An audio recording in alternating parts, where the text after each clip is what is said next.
जिस तरह के आसपास लोग हमारे साथ रहते हैं उनका असर हमारे जीवन पे कुछ ज़्यादा ही हो जाता है। जैसे कि फॉर एग्ज़ाम्पल कभी आप कोई बिज़नेस या स्टार्टअप करना चाहते हैं तो आप एक ओपिनियन लेते हैं, जनरल लाइफ में लेना ही पड़ता है हमें।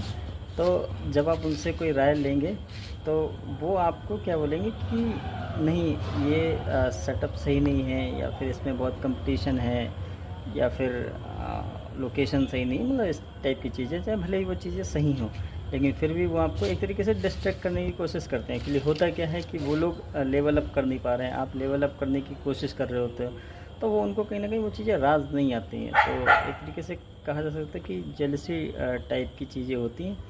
तो उसमें होता क्या है कि मतलब इंटरेस्टिंग पार्ट ये है कि हमें एट द एंड एक डिसीजन लेना पड़ता है, ऐसे लोगों के साथ नहीं रहना है। मतलब एक तरीके से टॉक्सिक टॉक्सिक पर्सन है, वो उन्हें अपनी लाइफ में देखना है, उनको अपनी लाइफ से निकालना होता है। अब उसमें एक कन्फ्यूजन कई बार हमारे सामने ये आ जाती है कि अगर हम उनके साथ नहीं रहेंगे तो फिर गालियाँ पड़ेंगी।